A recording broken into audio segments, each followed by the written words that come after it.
Hello guys and welcome to the Robinhood competitive classes. इस video में बात करेंगे वायरस क्या होता है, एंटीवायरस, पीडीएफ, इंटरनेट और साथ ही साथ कुछ आईटी की इंपॉर्टेंट एब्रीवेशंस के बारे में पढ़ेंगे। अच्छा, तो अभी क्या है, वायरस क्या होता है, ठीक है। A computer virus is a type of malicious software program loaded on to a user software without the user knowledge and performs malicious action. तो वायरस क्या होता है, वायरस हमारे क्या डिवाइस में आके हमें हमारे डिवाइस को क्या इन्फेक्ट करता है, ठीक है। तो और हमारे डिवाइस में जब आता है तो यूज़र को पता नहीं होता कि मेरे डिवाइस में आ रहा है। मतलब कि अगर मान के चलो आपके या मेरे मोबाइल में या कंप्यूटर में अगर वायरस आ रहा है तो हमें ये चीज़ पता नहीं होगी कि हमारे डिवाइस में वायरस आ रहा है। हम उसे उस टाइम पर रोक नहीं सकते हैं, ठीक है। तो in 1971 first computer virus named Creeper virus was introduced by John Von. तो कहता है 1971 में सबसे पहला जो कंप्यूटर वायरस था, ठीक है, जिसका नाम क्या था, क्रीपर वायरस। उसको इंट्रोड्यूस किया था किसने, जॉन वॉन ने, जो एक साइंटिस्ट थे हंगरी के, ठीक है। The term computer virus was first formally defined by Fred Cohen in 1987। और जो 1987 में क्या की गई थी कि वायरस की पहली डेफिनेशन दी थी, ठीक है। और वो किसने दी थी, वो डेफिनेशन दी थी कौन ने। Virus never created naturally, they are always created by a person. हाँ, तो जो भी वायरस होते हैं, वायरस कभी भी खुद से नहीं बनते हैं। वायरस हमेशा कोई इंसान होगा, कोई पर्सन होगा, कोई प्रोग्रामर होगा, वो उसे बनाएगा और उसे क्या ऑनलाइन छोड़ देगा ताकि वो क्या बाकी डिवाइसेस को कैच करे इन्फेक्ट करने के लिए, ओके। वायरस इज रेप्लिकेंट का से क्या मतलब हुआ कि वायरस क्या रेप्लिकेंट है, मतलब कि जब वायरस आपके डिवाइस में आएगा तो वो अपनी क्या मल्टीपल कॉपीज़ बनाता रहेगा, ठीक है। अपने आप की कॉपी करता रहेगा जिससे कि क्या आपकी डिवाइस में और भी ज़्यादा वायरस फैलता जाएगा, ठीक है। Al Cluna, written in 1982 by a 15-year-old boy, Rich Skita from Pittsburgh to infect Apple's second computer। तो कहता है 1982 में क्या एक लड़का था 15 साल का, जिसका नाम रिक स्क्रीटा था, जिसने एक वायरस बनाया था जिसका नाम था एल क्लोनर, जो कि क्या एप्पल कंप्यूटर्स को इन्फेक्ट करता था। और वायरस के कुछ सिम्टम्स है कि क्या आपका अगर डिवाइस स्लो परफॉर्म कर रहा है, उसके अलावा आपका डिवाइस में डेटा लॉस हो रहा है, ठीक है। जो भी मतलब आपने सेव किया है वो आप बाद में उसको ओपन करके दोबारा से देखोगे तो आप उसको अपने डिवाइस में नहीं पाओगे, ठीक है। मतलब फिर frequent computer crash, bar bar computer of हो रहा है, आपने चालू किया उसको यूज़ कर रहे हैं मगर अपने आप बार बार ऑफ हो रहा है, तो वो उसका मतलब हो गया कंप्यूटर क्रैश, ठीक है। अब वायरस की कुछ टाइप्स है, ठीक है। तो पहला है resident virus. It is a file infector virus, they become even dangerous because they can persist even the primary source file get disinfected. तो पहला रेजिडेंट वायरस क्या करता है, ये क्या हमारी फाइल्स को इफेक्ट करता है, और ये और भी ज़्यादा डेंजरस है। वो क्यों है, क्योंकि जिस फाइल से ही आया था, primary source of file disinfect को अगर हम वो डिसइंफेक्ट भी कर लें, मतलब कि जिस फाइल से हमारे कंप्यूटर में या हमारे सिस्टम में ये रेजिडेंट वायरस आया था उसको हम अगर रिमूव भी कर दें तब भी ये हमारे सिस्टम में रहेगा, क्योंकि क्या ये अपने आप को रेप्लिकेट करता है। रेप्लिकेट करने का मतलब है कि अपनी कॉपीज़ बनाता रहता है। फिर है multi party virus. It can infect your boot sector and executable file, make it act faster and spread faster. This make it tougher to remove and might require a complete format. तो बोलता है जो multi party virus है वो क्या करता है, ये हमारे कंप्यूटर के किसी भी पार्ट पे फैल सकता है। मतलब हमारे बूट सेक्टर में भी हो सकता है, ठीक है, हमारे एग्जीक्यूटेबल फाइल्स में भी हो सकता है। और बूटिंग क्या हुआ, बूटिंग एक प्रोसेस होता है जब हम कंप्यूटर ऑन करते हैं, तो ऑन होने में देखो थोड़ा टाइम लेता है, तो वो जो टाइम लेता है ना उस प्रोसेस को हम बोलते हैं बूटिंग। उसमें क्या होता है, जो कंप्यूटर की जो सोर्स कोड होता है ना, उस टाइम पे वो कंप्यूटर में लोड हो रहा होता है। तो बोलता है जहाँ पर वो फाइल स्टोर होती है, बूट सेक्टर, उस जगह को भी, उस सेक्टर को भी मतलब ये क्या इफ़ेक्ट करता है। तो इसका कुछ एग्जांपल है, जैसे कि गोस्ट बॉल हो गया, फिर विंस हो गया, ये कुछ क्या इसकी एग्जांपल्स है। फिर है direct action virus.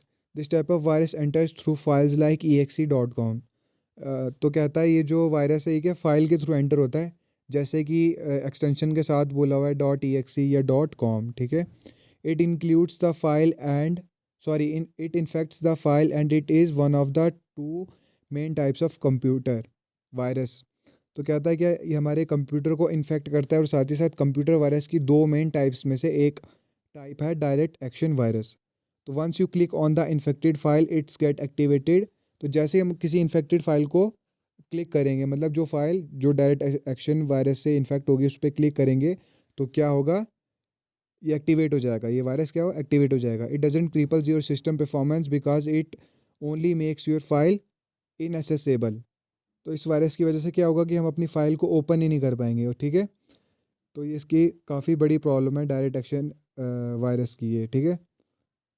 It is easy to detect and easily removed by antivirus. मगर एक अच्छी बात क्या है कि इसको हम डिटेक्ट भी आसानी से कर सकते हैं और साथ ही साथ इसको रिमूव भी काफ़ी आसानी से कर सकते हैं एंटीवायरस के थ्रू, ठीक है। फिर आता है हमारा browser hijacker. This type of virus is one of the straight forward and easy to detect virus. तो ये क्या स्ट्रेट फॉरवर्ड और इसको हम आसानी से क्या डिटेक्ट कर सकते हैं। It will interface your work with by leading you off to different websites even if you enter the internet address you wanted to go to। तो कहता है ये कैसे काम करता है, जब आप इंटरनेट यूज़ करते हो तो आप किसी वेबसाइट पे जा रहे हो, आप किसी पेज को ओपन कर रहे हो, मतलब सर्च कर रहे हो। मगर होता है क्या कि जब आपका वो सर्चिंग प्रोसेस पूरा होता है उसके बाद आप किसी दूसरी वेबसाइट पर पहुंचते हो, ठीक है। तो इसका बहुत ज़्यादा चांसेस है कि वहाँ पर ब्राउज़र हाईजैकर अवेलेबल है, ठीक है। तो good practice is to be careful with downloads. तो कहता है हम ब्राउज़र हाईजैक से जैकर से कैसे बच सकते हैं। जब हम कोई चीज़ डाउनलोड करते हैं इंटरनेट के थ्रू तो हमें ध्यान से करें कि वो मतलब क्या कि वो इन्फेक्टेड तो नहीं है, ठीक है, थोड़ा ध्यान से। फिर इन्फेक्टेड से मतलब कि कहीं दूसरी वेबसाइट से जाकर तो आपने नहीं किया, मतलब आपने क्लिक एक जगह पर किया और ओपन कहीं और पे हो गया, मतलब उस तरह से पता करना। ऐसे तो हमारी नॉलेज में नहीं रहता है कि अभी वायरस आ रहा है या अभी नहीं आ रहा है, कहने का मतलब ये है, ठीक है। फिर है override virus. It is a malicious virus which affect which after infection destroys the source program typically by overwriting the original code. तो ये क्या करता है, जो सोर्स कोड होता है, सोर्स कोड मतलब किसी फाइल का, मतलब मेनली कंप्यूटर में सोर्स कोड का अगर बात करूँ मैं तो कंप्यूटर जो वर्किंग करता है तो उसमें जो सॉफ्टवेयर, जिन सॉफ्टवेयर के थ्रू वर्क करता है तो उसमें जो कोड होता है वो होता है सोर्स कोड। तो इस तरह का वायरस क्या करता है, उसको ओवरराइट कर लेता है। ओवरराइट करने का मतलब है कि वो कोड में जो लिखा होगा उसमें चेंजेस कर देगा, तो जिसकी वजह से क्या उसकी वर्किंग बदल जाएगी, तो वो अपना काम नहीं कर पाएगा अच्छे से, ठीक है।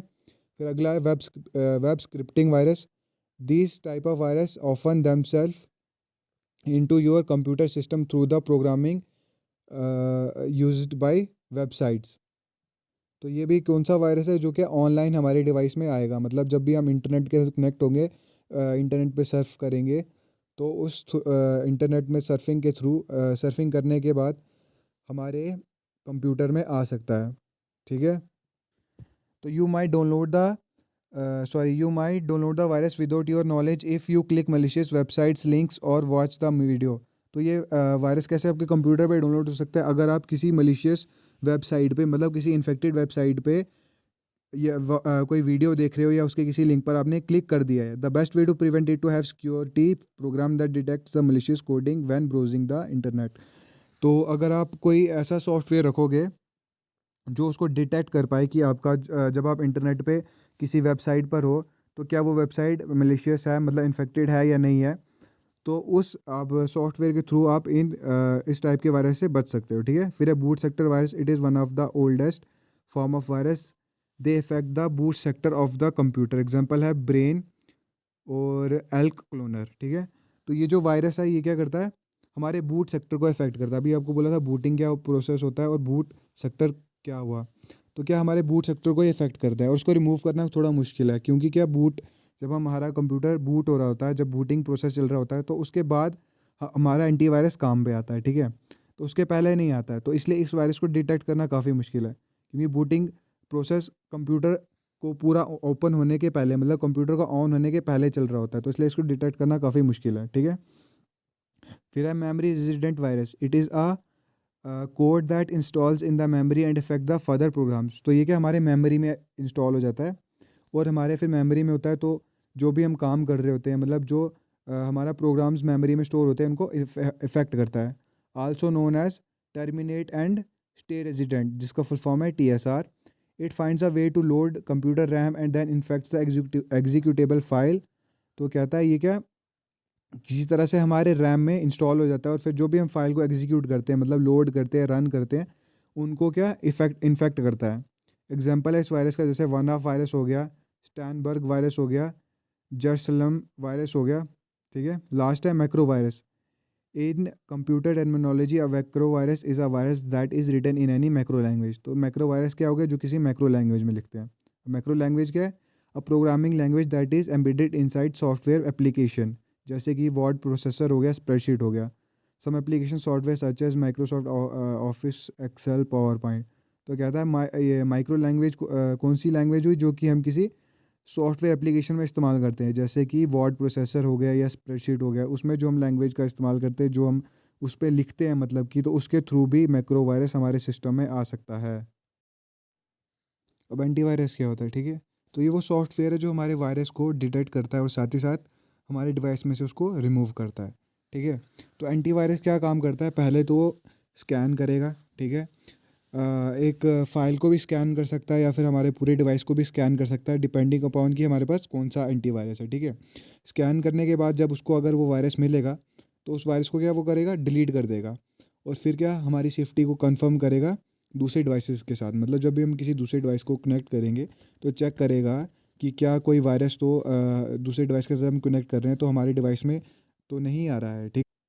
और एंटीवायरस में क्या, पूरी इन्फॉर्मेशन होती है एक वायरस के बारे में। अगर एक स्पेसिफिक टाइप का जो एंटीवायरस है, तो उसमें समझ लो स्पेसिफिक टाइप के एंटीवायरस के बारे में एक पूरी नॉलेज होगी, ठीक है? कि वो क्या काम करता है, क्या कैसे काम करता है, उस तरह की इन्फॉर्मेशन, ओके? तो ये कुछ एंटीवायरस सॉफ्टवेयर जो अवेलेबल है, जैसे कि नॉर्टन हो गया, एवेस्ट हो गया, मैकाफ्री हो गया, एवीजी हो गया, क्विक हील हो गया, पांडा हो गया, ट्रेंड माइक्रो हो गया, बुलगार्ड हो गया, बिट डिफेंडर, सिमेंटी, कैस्पर स्काई। ये सारे कुछ एंटीवायरस के सॉफ्टवेयर है, जो कि अगर हम अपने कंप्यूटर में इंस्टॉल करेंगे तो हमारे सॉफ्टवेयर में, मतलब हमारे डिवाइस में से क्या, वायरस को डिटेक्ट करेंगे और उसे रिमूव करने का ट्राई करेंगे, और रिमूव कर भी देंगे एक्चुअल में। और एंटीवायरस के नाम पता होना बहुत ज़रूरी है, क्योंकि वर्किंग तो पूछते ही नहीं, क्योंकि ऑब्जेक्टिव टाइप होता है, तो नाम वगैरह याद रहेंगे तो पूछ सकते हैं कि which of this following is antivirus. तो वहाँ पर जैसे आपको इनका नाम पता होना चाहिए, ओके? अब पढ़ेंगे हम पीडीएफ के बारे में, ठीक है? तो the full form of PDF is portable document format. PDF is a file format developed in 1990s by Adobe to view files such as text formatting and images, independent of application software, hardware and operating system। तो कहता है PDF क्या, 1990s में develop की गई थी Adobe से, Adobe ने उसे डेवलप किया था। और इसकी फुल फॉर्म क्या है, पोर्टेबल डॉक्यूमेंट फॉर्मेट। और पीडीएफ क्या, हम किसी भी डिवाइस में या किसी भी टाइप के सॉफ्टवेयर में इस्तेमाल कर सकते हैं। जैसे कि इसने यहाँ पर बोला भी था कि हम ऑपरेटिंग सिस्टम में जैसे कि हम इसे इस्तेमाल कर सकते हैं, ठीक है? In other terms it is a program, hardware और operating system free file type that is used to prevent and exchange information safely. तो इसके थ्रू क्या हम सेफली इंफॉर्मेशन एक जगह से दूसरी जगह पर सेंड और रिसीव कर सकते हैं, क्योंकि इसको हम चेंज नहीं कर सकते। मतलब एक बार एक फ़ाइल को हमने पीडीएफ में कन्वर्ट कर दिया, तो पीडीएफ में कोई चेंजेस नहीं कर सकते हैं, ठीक है? PDF is a file type that collects as an electronic image all the components of a printed document that someone can display, navigate, print or forward to others। तो मतलब पीडीएफ में क्या, इलेक्ट्रॉनिक इमेजेस की form में store होता है, ठीक है? और पीडी उन इलेक्ट्रॉनिक इमेजेस को क्या हम डिस्प्ले भी कर सकते हैं, मतलब देख भी सकते हैं, किसी और को दिखाना है तो वो भी कर सकते हैं, उसको नेविगेट कर सकते हैं, और अगर हमने प्रिंट कराना है, प्रिंट भी करा सकते हैं, ठीक है? नीचे वही बताया कि जो एडोबी एक्रोबेट है, उसी ने, मतलब जो एडोबी है उसी ने क्या, पीडीएफ बनाई थी, जैसे कि मैंने आपको ऊपर बोला था। और पीडीएफ को क्या ओपन करने के लिए एक रीडर का इस्तेमाल होता है, रीडर यूज़ होता है। जैसे कि एक्रोबैट यहाँ पर बताया हुआ है, ठीक है? तो जैसे हम वो रीडर अपने डिवाइस में डाउनलोड करेंगे, या हमारे डिवाइस में काफ़ी टाइम पहले से अवेलेबल होता है, तो क्या हम उस रीडर के थ्रू बाद में अब हम क्या पीडीएफ को एक्सेस कर सकते हैं, ओके? अब है पीडीएफ के advantages. PDF facilities mobility and portability. Only by using free software like the Adobe Acrobat, viewers can read a PDF file whenever। तो वही चीज़ बोल रहा है कि पीडीएफ को क्या हम कभी भी कहीं भी ले सकते हैं, ठीक है?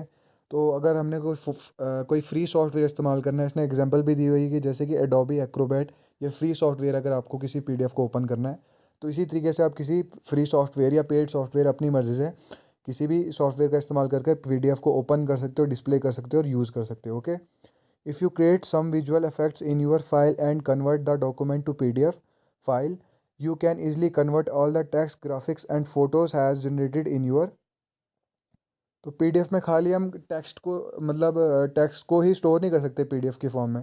पीडीएफ में हम ग्राफिक कोई भी ग्राफिक चीज़ है उसको भी स्टोर कर सकते हैं, जैसे कि कोई एनिमेटेड फ़ोटो हो गया या कोई रियल फ़ोटो हो गया, तो वैसी सी चीज़ों को भी आप पीडीएफ में स्टोर कर सकते हो। Okay, for data transfer and sharing by emails, PDF offer a safe and straight forward approach. The extend of user access and also भी कस्टमाइज। तो बोलते हैं अगर हमने ईमेल के थ्रू भी किसी को कोई फाइल या कोई डेटा भेजना है तो उस जगह पर भी क्या पीडीएफ काफ़ी हेल्पफुल है, क्योंकि पीडीएफ को क्या कोई चुरा नहीं सकता, मतलब पीडीएफ से कोई डेटा इरेज नहीं कर सकता या कुछ एक्स्ट्रा ऐड नहीं कर सकता, क्योंकि मैंने आपको बोला था पीडीएफ पीडीएफ को कोई ऐसा बेफिजूल में एक्सेस नहीं कर सकता है, मतलब उसमें चेंजेस करना थोड़ा मुश्किल है। ठीक है, थोड़ा क्या काफ़ी मुश्किल है। तो लास्ट में बोलता है without compromising with quality you can compact your actual data file, it will make the exchange of data faster. तो बोलता है हम क्या फाइल को कम्पैक्ट भी कर सकते हैं। कम्पैक्ट करने का मतलब है फाइल का साइज़ भी घटा सकते हैं। मान के चलो अगर फाइल 5 MB की है तो हम उसे उसका साइज़ घटाकर 3 MB पे भी कर सकते हैं, और उसका साइज़ घटाने के बावजूद उसके एक जो क्वालिटी होगी उस पर भी कोई फ़र्क नहीं पड़ेगा, क्वालिटी भी वैसी सेम की सेम ही रहेगी। नाउ इंटरनेट क्या होता है? The internet is a network of computers which links many different type of computers all over the world. तो इंटरनेट क्या है? इंटरनेट खुद एक नेटवर्क है कंप्यूटर्स का, जो कि क्या दुनिया के सारे कंप्यूटर्स को एक दूसरे के साथ लिंक करता है। ठीक है, it is a network of network sharing a common mechanism for addressing computers and common set of communication protocols for communication between two computers on the network. तो कहता है ये जो नेटवर्क है, मतलब इंटरनेट का एक नेटवर्क है, और वो भी क्या नेटवर्क्स का बना हुआ है। ठीक है, जो कि अगर कंप्यूटर को कंप्यूटर के साथ कनेक्ट करता है, मगर कुछ प्रोटोकॉल्स के तहत। प्रोटोकॉल समझ लो कुछ सेट ऑफ रूल्स। ठीक है, जिसके थ्रू क्या हमारे कंप्यूटर्स लिंक करते हैं। अब थोड़ा सा कंप्यूटर की हिस्ट्री के बारे में देखते हैं। ठीक है, the first workable prototype of internet came in 1960s with the creation of ARPANET और Advanced Research Project Agency Network created by US department of defence. तो कहता है जो सबसे पहले इंटरनेट का प्रोटोटाइप आया था, ठीक है, वो कब आया था 1960s में, जो कि किसने बनाया था? ARPANET ने, जिसकी फुल फॉर्म क्या? Advance research project agency network, जो कि यूएन डिफेंस ने बनाया था। ठीक है, ARPANET used package switch to allow multiple computers to connect to a single network।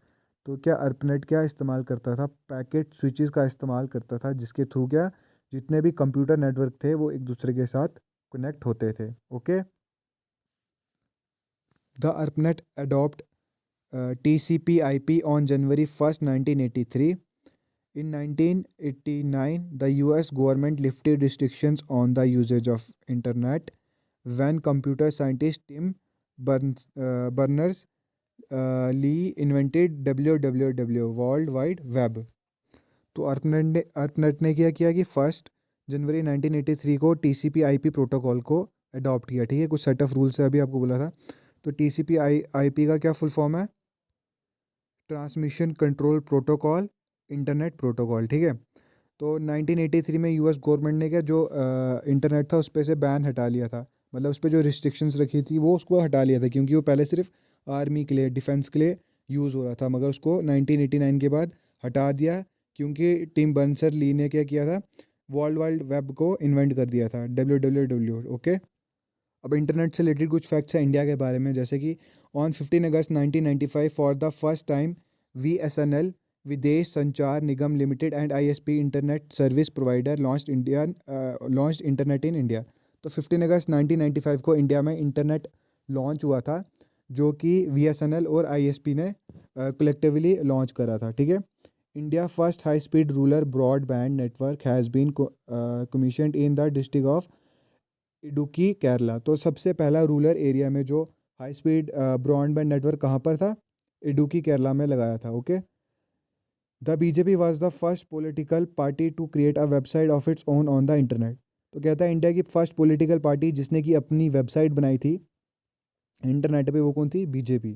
ठीक है, और लास्ट है first telephone directory was made available by Sikkim government. तो जो सबसे पहली टेलीफोन डायरेक्टरी अवेलेबल रही हुई थी इंडिया में, वो किसने करी थी? सिक्किम गवर्नमेंट ने करी थी।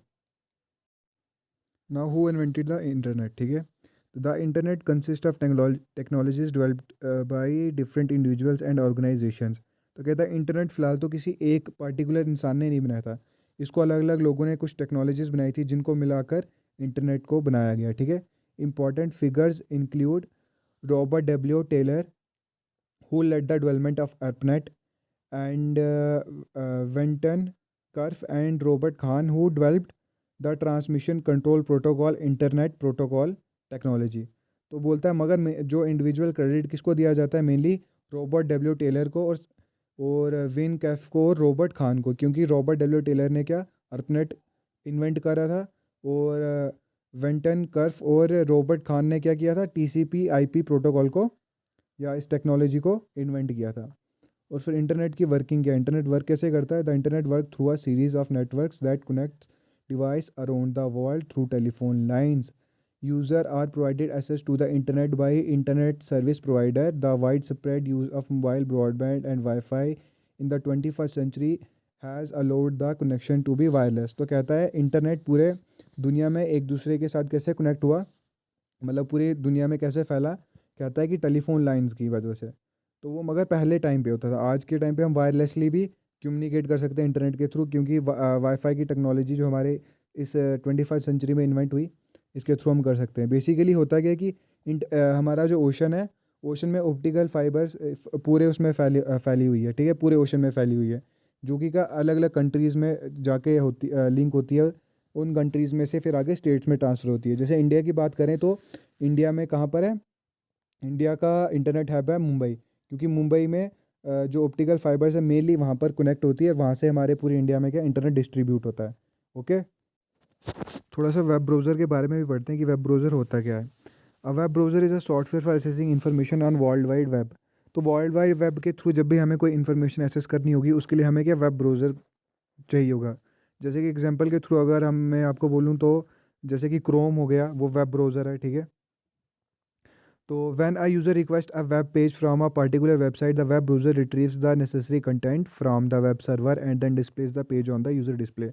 तो जब भी क्या किसी यूज़र को कोई चीज़ का किसी वेब पेज का रिक्वेस्ट करता है, वेब पेज का रिक्वेस्ट करने का मतलब है कोई चीज़ सर्च करता है किसी वेबसाइट का या किसी पेज का सर्च करता है, तो वहाँ पर क्या हमारा वेब ब्राउज़र पहले काम आता है, क्योंकि हम वेब ब्राउज़र के थ्रू ही लिंक हो पाते हैं। ओके, और फिर जैसे ही हम लिंक हो जाते हैं, लिंक होने के बाद क्या होता है कि हमारे हमने जो पेज ओपन करना चाहते हैं वो पेज क्या हमारे स्क्रीन के सामने क्या डिस्प्ले हो जाता है, और फिर हम उस पेज पर जो भी हमारा इन्फॉर्मेटिव कंटेंट है या जो भी हम चीज़ करना चाहते हैं वो हम कर सकते हैं। अब है कुछ आईटी एब्रीविएशंस या आईटी फुल फॉर्म जो कंप्यूटर से रिलेटेड फुल फॉर्म्स है उसके बारे में, जो कि मैं इंट्रो में डालना थोड़ा भूल गया था, ठीक है।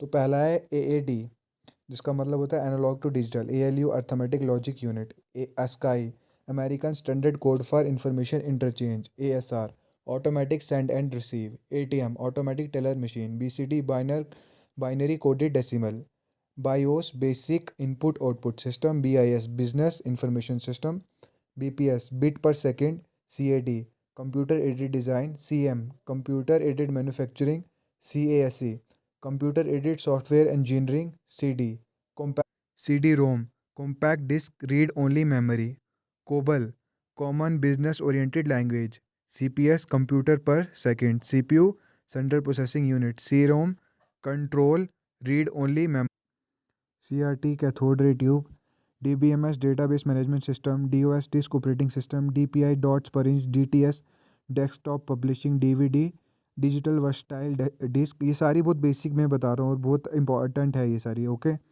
फिर E E P ROM electronically erasable programmable read only memory, E P R O M erasable programmable read only memory, F M frequency modulation, FORTRAN formula translation, F T P file transfer protocol, G B gigabyte, G I G O garbage in garbage out, G U I graphical user interface, H T M L hyper text makeup language, H T T P hyper text transfer protocol, H Z heads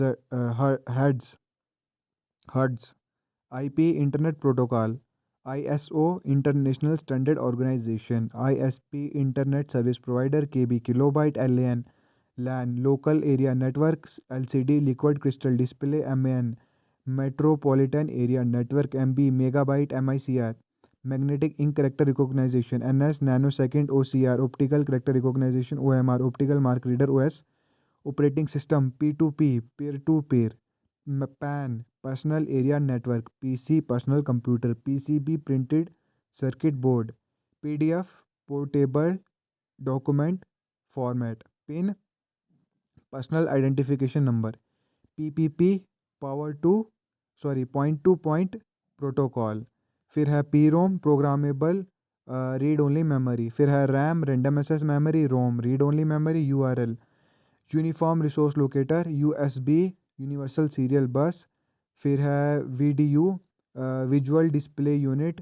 VGA, video graphic array. WAN, वैन, wide area network. Wifi, wireless, Fidelity. WWW, world wide web. फिर XXML, extensible makeup language. So I hope you enjoyed the video. So please like and share. And if you are new to the channel, please subscribe the channel. Please.